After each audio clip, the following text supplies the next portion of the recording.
put this in perspective, this gap was roughly 7 feet longer than the Tyshawn train gap. It's probably safe to say that this is the most iconic Thrasher cover that there's ever been released.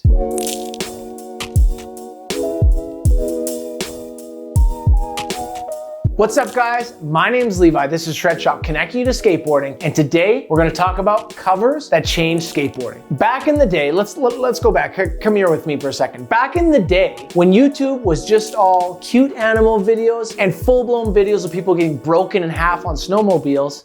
You guys silly? I'm still gonna send it.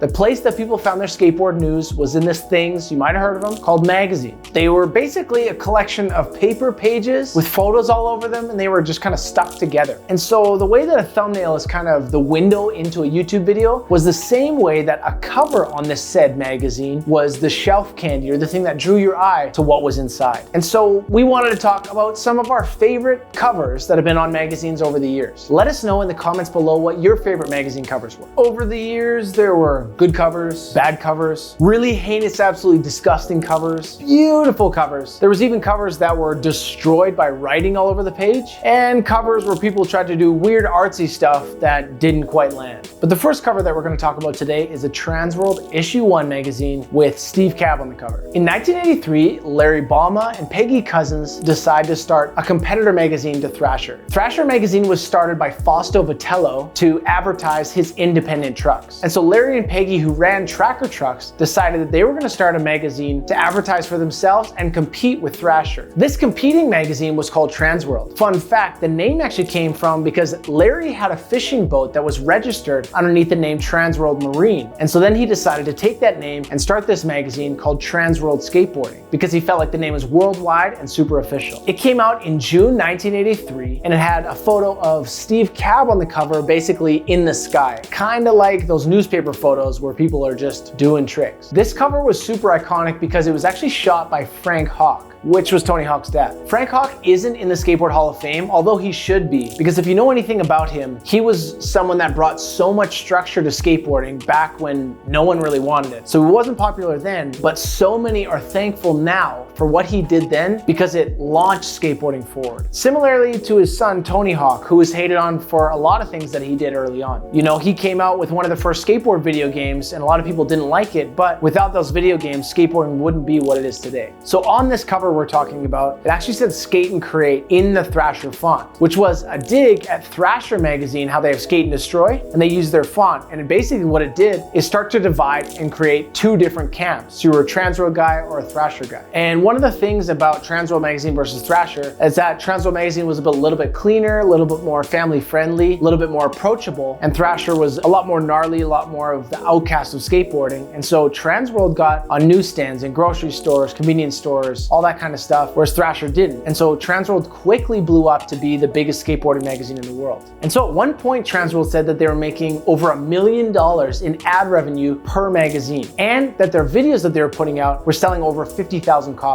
And the reason this magazine made it on our favorites list is because it is the start of probably the biggest skateboard magazine there ever was. If you love this content and you want more of it, make sure you like, subscribe, and comment so we can keep doing it. The next one on the list is Thrasher magazine's August 1989 issue with Cara Beth Burnside on the cover. Cara Beth, if you don't know who she is a legend. She was a blazing pioneer back in the beginning of skateboarding, the same way that maybe Tony Hawk or Steve Caballero was. And it's actually kind of nuts that she doesn't have a Legends lifetime contract with someone like Vans or something like that, because she is such a big part of skateboarding. Back in the day, she pretty much won every contest. She was the first woman to have a pro model shoe with Vans, and she was a huge part of breaking the glass ceiling on how women got paid in skateboarding. This cover is super important because it was the first time ever a woman was on the cover of a skateboard magazine. And we want to do an honorable mention to Lizzie Armanto, who was the first woman to be on a Transworld cover in 2016. The next one, September of 2000, Jamie Thomas has the cover of Transworld magazine doing a Smith grind. It's an interview issue, so it has so many different interviews from different people, and the cover is a photo of a Smith grind, but all different photographers and skaters hanging out on the stairs. It's kind of a Where's Waldo or a who's who of the industry. Jamie Thomas is probably up there for having some of the most covers of all time. One of the more famous ones was a photo of him doing a kickflip over a roof gap, but it's called the Supermodel cover. And if you look at it, it's laid out so poorly, you can barely tell what the trick is. Another notable cover is his November 2012 Skateboard Mag cover. It's a picture of Jamie Thomas frontboarding through a double kink rail, and it was later immortalized by the TV show Family Guy. Sorry, Tom Tucker, but that trick is ABD. The thing is, there's not really any talk about this on the internet. We don't know how they found the mag. Maybe everyone skates there. If you work at Family Guy, let us know below how this came about. I think you guys owe Jamie some photo incentive or something for this. What do you think? Is this prophecy or some kind of conspiracy? Or does Seth MacFarlane maybe just have a Skateboard Mag subscription? All right, Tom, if you want to be young these days, you gotta do a wicked awesome GoPro skate video. Guys, if you're on other platforms, listen to us rave and rant at Shred Shop or at Levi Switzer. The thing is, we'd be remiss with talking about skateboard covers without mentioning Big Brother magazine. Over the years, Big Brother was known for their highly offensive covers and articles and really anything to do with the magazine. It was actually astonishing that they were ever allowed to sell at grocery stores. Over the years, they've had very memorable but very controversial covers, like the Heaven and Hell covers. They had one with Simon Woodstock riding a fishbowl. And the cover that we want to talk about was the sugar-coated Peony Pops. The crazy thing about this isn't that they ripped off Corn Pops or they had a bachelorette-style party photo on it. It was that they spent so much marketing dollars that every magazine for that issue came in a pre-made Peony Pop box. They went and got these boxes made for each issue when they sent them out. They said that they were hemorrhaging money for that issue because it was such an outrageous marketing thing. In every issue, they were doing crazy stuff like changing the format of the magazine or the size or so many different marketing things. They ended up losing so much money over the years, but it made them so memorable. The next issue that we want to talk about was the December 1997 Transworld cover. It featured Danny Way acid dropping out of a helicopter into a vert ramp. The Danny Way helicopter jump cover is one of the craziest stories around. Danny at the time had already broken a ton of world records, but this day he woke up and decided that he wanted to jump out of a helicopter into the DC ramp. The shoot was planned and it was going to be the cover of the next Transworld magazine. The photo they used was shot by Skin Phillips, but due to political reasons, it states on the cover that it was shot by Dave Swift. Apparently Ken Block, who paid for the stunt and all the photos, liked the Skin Phillips photos better because they had bigger DC logos in them. So the story goes that they build this huge ramp and they have a helicopter coming to drop Danny Way off. And the plan is to put out a huge Transworld article to go along with it. But then at the same time, this other photographer, Daniel Harold Sturt, hears about this and he goes to the location, perches up really far away with a huge telephoto lens and zooms in on the trick. He poaches the photo and then runs home and processes the photo faster than the Transworld guys. He then sells it to Thrasher for them to put it in their magazine. So this huge stunt that was paid for by DC, specifically for Transworld, was poached by another guy and printed in Thrasher first. It's actually interesting to note that Sturt, previous to this photo, was banned from Thrasher for something else that he did, but this was his ticket back in. I guess the way that he approached coming to the stunt was that he found out about the photo shoot, but he actually was a base jumper himself. So he phoned around, found out where there was a skateboard stunt going around, dressed up like a pilot, and then went into the field next door so he could hide in disguise. Got the photo and he dipped. If you were Danny Way in this situation, would you be pissed at Sturt or would you have respect for his hustle? Let us know below. And that is just another page in the Transworld Thrasher beef history books. As the 2000s progressed, so did skateboarding. It got so gnarly, and so the covers followed suit. They just got crazier and crazier tricks. Every brand was trying to compete for who had the best trick on the cover. Check out this Rodney Mullen Primo slide cover. It was shot by Sue Trin. If you look at it, you might not be sure what's going on. I didn't. But what they did is they took a piece of plexiglass, they covered it in water, the photographer laid underneath, and Rodney Mullen went and did a Primo slide on the water. Hey, if you're anywhere near Calgary, Alberta, I cut hair there, come and get a haircut from me. Hit me up. Looking at some modern covers, there's the gnarliest ones lately. One of them specifically is T-Funk ollieing the China Banks. If you look at the photo, it's kind of hard to believe. So much so that there was tons of people that said, I've been there, this is not physically possible. Everyone was saying, footier, it didn't happen, this isn't real, he must be landing in the bench or something because it's way too far of a gap.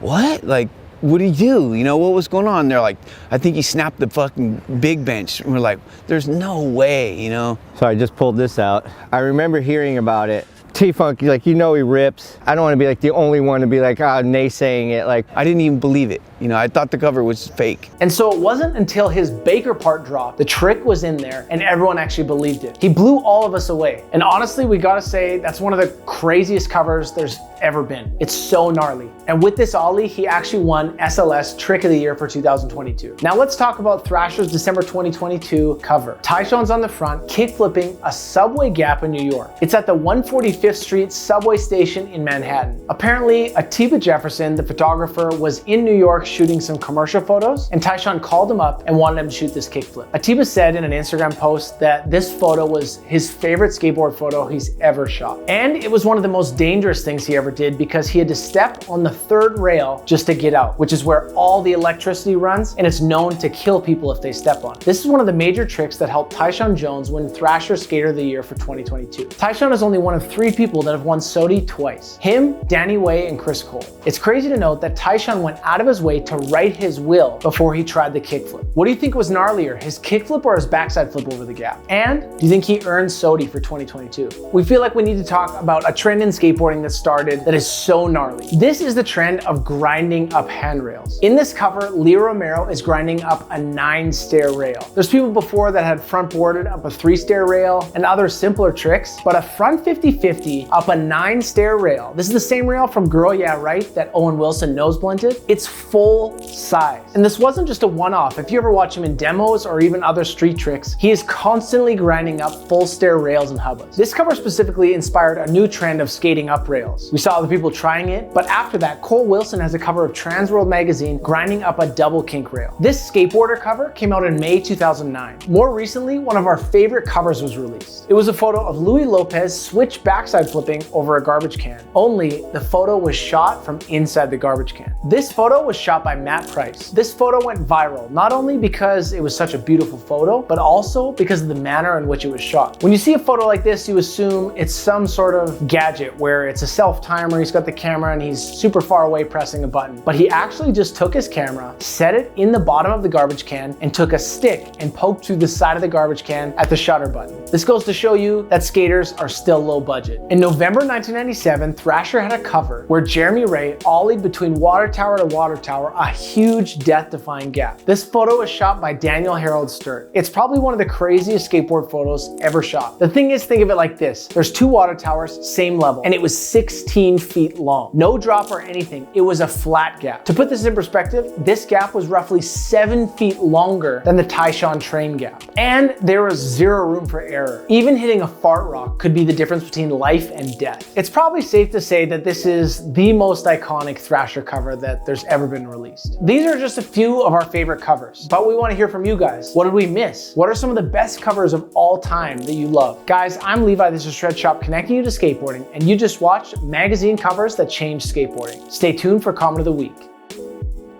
Oh, we got us! Spicy word! It's from my dog, TDWZ1652. First of all, tell me what that name means. It's kind of dumb. He says, I still cut my lawn in my old pair of Osiris shoes, lol. I can just picture you now. Nice little tidy whities, banana hammock style, little belly out, shirts off, got the appendix scar, spillage over the side there, mowing the lawn in these huge Osiris shoes. Listen, there couldn't be a better use and a sexier picture.